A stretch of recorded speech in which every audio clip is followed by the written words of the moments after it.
de un tema muy interesante, de la glándula pineal. La glándula pineal, tenemos que saber dónde se encuentra exactamente para luego poder estimularla. ¿Dónde está? En el cerebro. ¿En qué parte? Justo en el centro. Detrás de la garganta y de la nuca, la parte trasera, ahí está la glándula pineal. Mira, aquí está, en el centro, en la parte trasera de la nuca y de la garganta. Ahí está.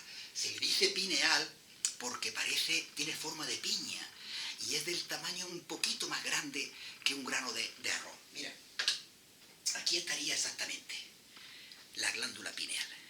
Aquí en este puntito azul,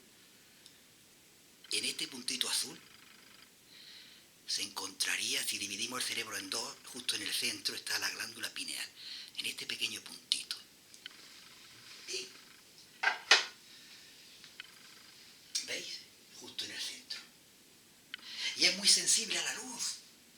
Es muy sensible a la luz. ¿Cómo actúa? ¿Cómo actúa? Tiene dos funciones. Una de las funciones es que la glándula pineal nos levanta. Esa sensibilidad a la luz hace que cuando la retina percibe que hay luz, natural o artificial, por el nervio óptico pasa al núcleo supraquiasmático y del núcleo supraquiasmático estimula el sistema nervioso simpático. Y el sistema nervioso simpático le dice a la glándula pineal, que es de día, segrega serotonina, que es un neurotransmisor. Así funciona. Así nos levanta por la mañana la glándula pineal. Al percibirse la luz por la retina, el nervio óptico va al núcleo supraquiasmático y el supraquiasmático estimula el sistema nervioso simpático y el sistema nervioso simpático le dice a la glándula pineal, va a la glándula pineal y le dice, segrega el neurotransmisor serotonina y la serotonina hace que nos levantemos por la mañana. Ahí está, ¿no ves? Entra por la retina, el nervio óptico, el núcleo supraquiasmático y aquí a la glándula pineal. Y la glándula pineal segrega el neurotransmisor serotonina. La serotonina es un neurotransmisor diurno. ¿Y qué hace? Pues le dice al cerebro, lo pone en marcha y lo pone en una frecuencia de beta. Hace que trabaje en una frecuencia de ondas beta, que es como estamos ahora mismo. Así trabaja nuestro cerebro, cuando ya le manda la serotonina. Bien, lo activa nuestro cerebro. Fíjate qué franja tan pequeña es la franja, el espectro electromagnético de la luz visible que nosotros podemos percibir con los sentidos. Dentro de este espectro grande, fíjate qué poquito está la luz visible. ¿Veis? Estaría entre lo infrarrojo y lo ultravioleta. ¿Veis? Justo. Y aquí está. Fíjate qué pequeño es la franja nuestra. ¿Y qué hace también la glándula pineal? Pues que cuando es de noche, cuando en la retina no se percibe luz, disminuye la luz, el núcleo supraquiasmático aminora el sistema nervioso simpático y la glándula pineal lo que hace ahora es que segrega el neurotransmisor melatonina. ¿Ves? Cuando hay menos luz se inhibe por el nervio óptico, el núcleo supraquiasmático, el núcleo paraquiasmático a la pineal segrega melatonina. ¿Ves? Entonces, ¿qué le hace al cerebro? Porque disminuye su frecuencia en la que está, pasa de onda beta, pasa a alfa, de alfa a teta y de teta a delta, disminuye su frecuencia. El neurotransmisor nocturno se llamaría melatonina. ¿Veis? Y en un circo, si tenemos en un ritmo, el ritmo circadiano de 24 horas, este sería el ritmo circadiano. Cómo nos levanta y nos acuesta, gracias a la diferencia de longitud de onda de la luz visible. ¿Veis? Y esta es la ruta química tan facilita que utiliza la glándula pineal. La materia prima sería el L-tristófano lo transforma en 5-hidroxitristófano y del 5-hidroxitristófano pasa a la serotonina. La serotonina la transforma en L-acetilserotonina y de la N-acetilserotonina pasaría a la melatonina. Estas son el proceso bioquímico que utiliza la glándula pineal para fabricar su serotonina y para fabricar melatonina. ¿Veis? Sería entonces, la glándula pineal es el gran alquimista que tenemos en nuestro cerebro. En función de la longitud de onda, él segrega serotonina o melatonina. ¿Y cuál sería? Esto es muy importante saberlo. ¿Cuándo hay más materia prima en el cerebro? Hay más melatonina en el cerebro de la 1 de la mañana a las 4 de la mañana. Es cuando más en nuestro cerebro segrega más melatonina. Hay que saberlo para trabajar. Y cuando disminuyen los niveles, aumenta el estrés adaptativo. Mira, esto es muy adaptativo. La melatonina disminuye cuando aumenta el estrés. Claro. Esto viene desde cuando estábamos en las cavernas. Si nosotros estamos estresados porque viene un enemigo, pues entonces no es hora de dormir. Entonces, si disminuye la melatonina, quiere decir que hay más estrés. Cuando hay menos estrés, si el estrés disminuye, si estamos relajados, entonces aumenta la melatonina. Y el cuerpo se restaura, se genera y se repara. Esto es muy importante saberlo. A más estrés, menos melatonina. A menos estrés, más melatonina. Y la melatonina repara, restaura y regenera el cuerpo.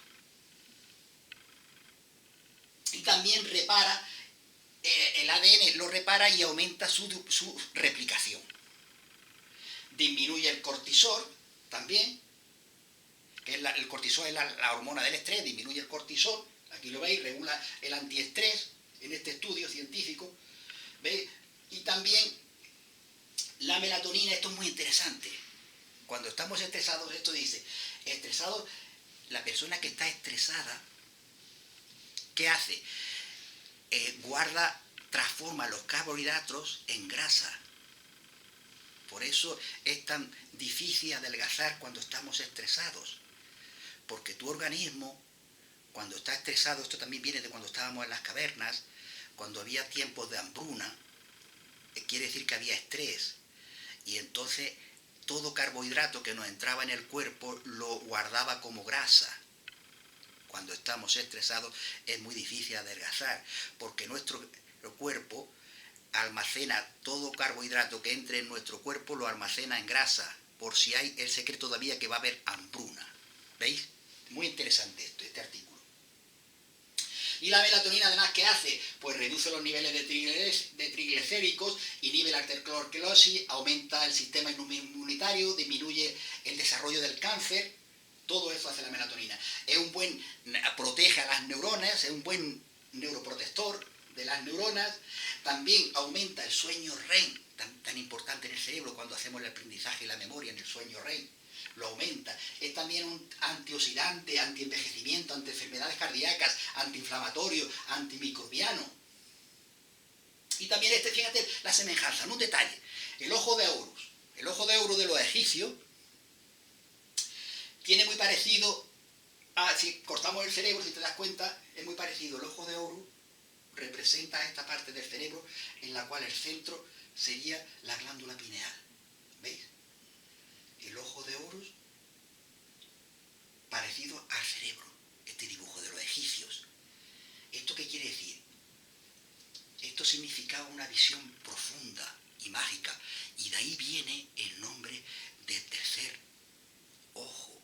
A la glándula pineal se le llama el tercer ojo por esto, por esta semejanza que tiene. Quiere decir una visión profunda y mágica. Por eso esa es la semejanza, tercer ojo. De ahí viene la glándula pineal. Cuando se estimula, es como se nos abre como una visión profunda, interna, profunda y mágica. Bien, y también otra coincidencia. La constante de Fibonacci o razón áurea. La constante de Fibonacci, un italiano del siglo XIII, un matemático. Pues mira, esta constante, fíjate qué parecido. ¿Veis? Si la ponemos en el cerebro va justo, termina en la glándula pineal. La razón áurea termina en la glándula pineal, que descubrió este matemático. La razón áurea que descubrió este matemático. Y veis, en el universo también hay mucha semejanza con esto. La razón áurea, fíjate, la sigue en el universo. En la naturaleza también los caracoles. Si cogemos un caracol, vemos también el dibujo de la constante de Fibonacci. También una rosa. Si tú coges una rosa y la miras, ves también que sigue la constante de Fibonacci. Estos son curiosidades.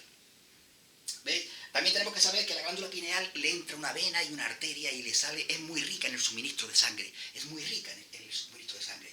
Y también en este estudio, ¿qué nos dice este estudio?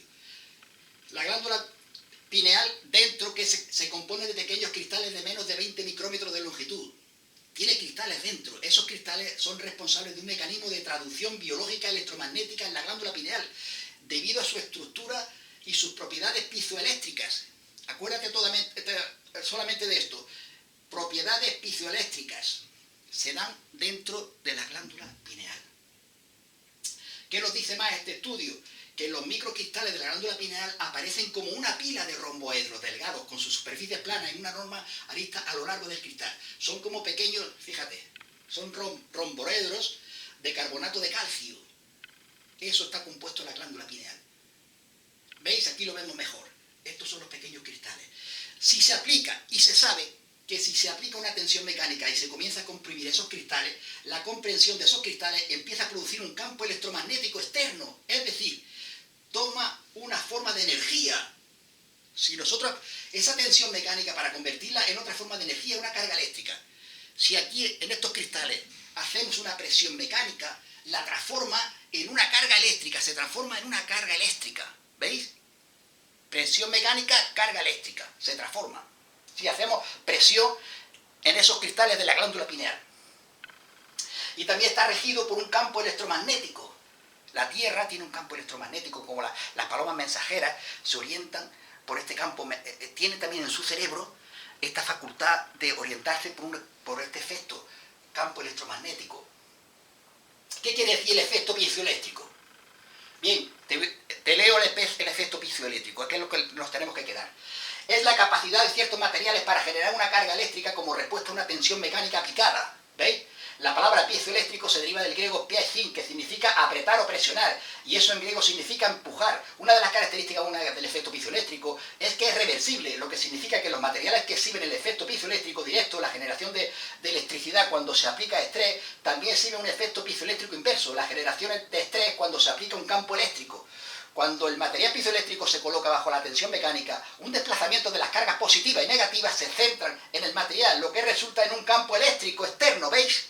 Si apretamos esos cristales, se transforma en un campo eléctrico externo. Cuando se invierte el campo eléctrico externo, estira o comprime el material piezoeléctrico. Y te preguntarás, bueno, entonces, ¿cómo entramos? ¿Cómo entramos ahí dentro, donde está la glándula pineal, y comprimimos esos cristales? ¿Cómo entramos? Sabiendo que el cráneo es cerrado. ¿Cómo entramos? Pues muy bien. Tenemos un cableado eléctrico, que es nuestro sistema nervioso central. Ahí tenemos un cableado, en todo nuestro cuerpo tenemos un cableado. ¿Y qué hay? Y dentro del cableado ese, dentro de ese cableado, tenemos el sistema nervioso central, está protegido por un líquido que se llama líquido encefalorraquídeo. El líquido encefalorraquídeo es el que protege a todo nuestro sistema nervioso central de los golpes, y además conduce la electricidad y transmite esa información en el sistema nervioso central. Todo eso hace el líquido encefalorraquídeo. Bien, porque el cráneo, tenemos que saber primero que el cráneo tiene unas suturas, ¿ves? Unas suturas. El cráneo tiene unas suturas que cuando inspiramos se abren esas suturas, y cuando expiramos se cierran esas suturas del cráneo. Y también tenemos que saber que cuando inspiramos, al final de la columna vertebral tenemos un hueso que se llama sacro. Cuando expiramos, el hueso sacro se abre. ¿Ves? Mira, ¿ves? Se mueve hacia atrás. Y eso hace que el líquido encefalorraquídeo caiga por gravedad desde el cerebro hacia abajo, hasta el final de la columna vertebral. ¿Ves? Cuando inspiramos, las suturas se abren, el hueso sacro se va hacia atrás y el líquido encefalorraquídeo cae por gravedad. Y cuando expiramos, la sutura, hemos dicho, del cráneo que se cierra y el hueso sacro se va hacia adelante. ¿Y esto qué hace? Forma una onda y hace que el líquido encefalorraquídeo ascienda hacia arriba. ¿Veis? Cuando expiramos cae, el hueso sacro se va hacia atrás, y cuando expiramos el hueso sacro se va hacia adelante y el líquido encefalorraquídeo sube. Y en una persona normal, en 24 horas lavamos el cerebro 2 veces. O sea, que quiere decir esto, que cada 12 horas el líquido encefalorraquídeo recorre todo el camino, baja y sube una vez, 12 horas. En las otras siguientes 12 horas, cada 12 horas sube y baja. En un día lavamos el cerebro 2 veces. ¿Y cómo se hace esto? Pues por la respiración. ¿Cómo podemos llegar ahí y estimular esos cristales de la glándula pineal? Con la respiración. Con las bandas, ¿veis? Estas bandas energéticas que tenemos, estas bandas musculares que tenemos en el abdomen. En el blog tienes la meditación de la respiración que hacemos esto, que luego te voy a dejar un enlace. Al final del blog, de la entrada esta, lo tiene el enlace. Entonces, lo que se trata es de contraer. ¿Cómo se mueve ese líquido? Contraemos los músculos del pirineo y los músculos sexuales, y el abdomen, el bajo abdomen y el alto abdomen, ¿ve? Y al comprimir esos músculos, la energía asciende hacia arriba. ¿Ves? El líquido encefalorraquídeo va hacia arriba. ¿Hasta dónde? Hasta la glándula pineal. ¿Ve? Eso quiere decir que nosotros cargamos, si cargáramos una molécula de energía desde abajo y hacemos esta respiración, la vamos subiendo, va subiendo por todo nuestro cuerpo hasta llegar a la glándula pineal. Y el acto de contraer esos músculos y contener la respiración, y cuando contenemos la respiración, comenzaría a empujar el líquido encefalorraquídeo hacia el cerebro. Eso hace la respiración esta. Es un poco dificultosa al principio. ¿Por qué? Porque nosotros cuando inhalamos, lo normal es que inflemos el abdomen. ¿Veis? Expandimos el abdomen. Y esto no, esto es al revés. Cuando inhalas tienes que contraer, pegar los músculos del abdomen en la columna vertebral. Eso es la dificultad. Pero con entrenamiento se consigue. Entonces, a medida que contiene la respiración, y cuando llegamos arriba, en la meditación, respiración, te lo describo muy fácilmente. Cuando llegues arriba, lo que haces es contener la respiración. Y al contener la respiración, empujas el líquido encefalorraquídeo contra los cristales de la glándula pineal. Y aplicas una tensión mecánica. Ahí está el quid de la cuestión. Al mantener la respiración, nosotros respiramos, contraemos el pirineo, el abdomen, y luego seguimos con la respiración por todo, por el cuarto centro, el quinto, la garganta, el cerebro, y llegamos a la glándula pineal. Y ahí contenemos la respiración durante 5 segundos y luego expulsamos. Y al contener la respiración esos 5 segundos tenemos que ser conscientes que estamos empujando el líquido encefalorraquídeo contra los cristales de la glándula pineal y aplicamos una tensión mecánica. ¿Ves?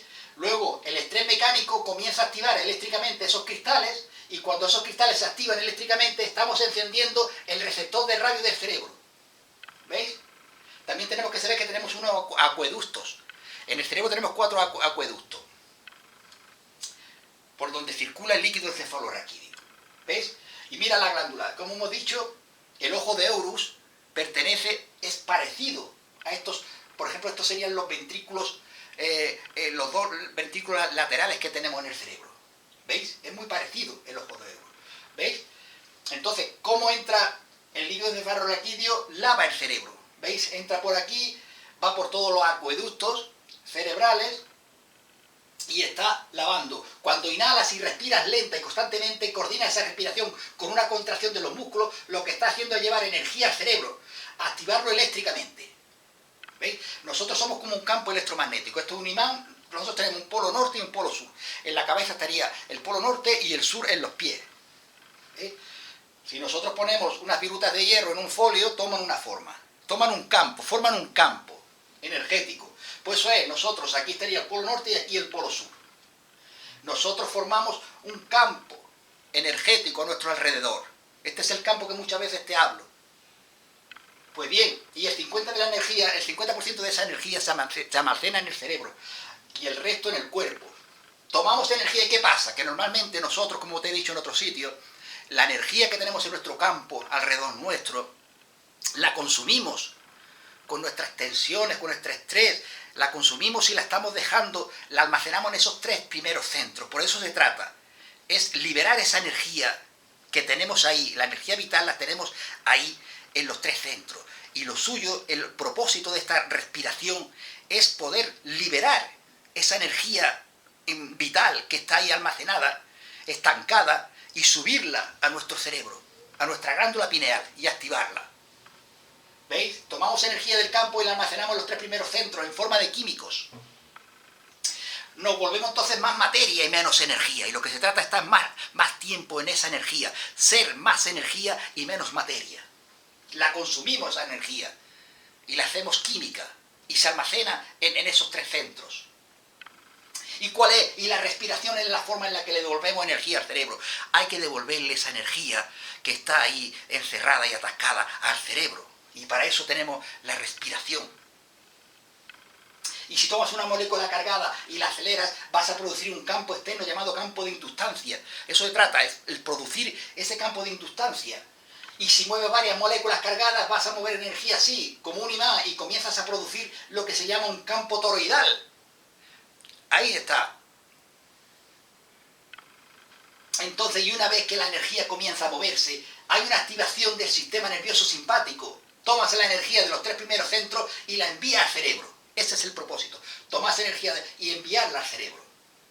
Y una vez que llega al cerebro, comienza a producir un campo electromagnético externo. ¿Veis?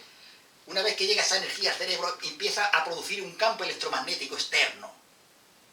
Que es el que tenemos, ¿veis? Y una vez que esa energía se mueve desde la base de la columna hasta el cerebro como un imán, comenzaremos a producir un campo electromagnético ambiental. Eso se trata de abajo. Y aquí será, la frecuencia B va aumentando. Cada vez que vamos subiendo hasta el cerebro, va aumentando su frecuencia vibratoria. Y también tenemos que saber que la glándula pineal tiene como una serie de pelitos. ¿Veis? Estos pelitos. Y con la respiración aceleramos. Al acelerar ese líquido encefalorraquídeo desde abajo hacia arriba, la aceleración del líquido encefalorraquídeo comienza a estimular y a hacerle cosquillas a esos pequeños cilios que hemos visto de la glándula pineal. Y a medida que comienza a estimular la glándula pineal, comienzas a liberar productos químicos sagrados. Ese es el propósito. Cuando estimulamos la glándula pineal, producimos productos químicos sagrados. Y una vez que se enciende el sistema nervioso simpático y se funciona con el sistema nervioso parasimpático, la persona va a liberar una enorme cantidad de energía en el cerebro. Vamos a liberar una enorme cantidad de energía. Y una vez que la energía se eleva y la puerta se abre por la formación reticular y se mueve hacia el cerebro entra en un estado consciente de supraconciencia. Entramos en un estado de supraconciencia. Cuando tú estás en silencio y tu gato rompe algo o oye un ruido, ese es el estado de supraconciencia. Nos volvemos supraconscientes cuando esa energía llega al cerebro. Y nuestro cerebro se pone a funcionar en gamma. ¿Veis? Los patrones de ondas cerebrales gamma están asociados con la supraconciencia. Nuestro cerebro está en gamma, la supraconciencia. Y es como si tuviéramos un orgasmo en el cerebro. Tanta energía en el cerebro es como un orgasmo en el cerebro. Y esa sería la liberación de la Kundalini, que tú habrás oído nombrarla. Pues bien, una vez que sabemos cómo estimular, conocemos la glándula pineal y sabemos cómo funciona, podemos activarla. ¿Cómo? Con esa respiración, meditación que te dejo en el blog, que tienes un enlace. Un saludo.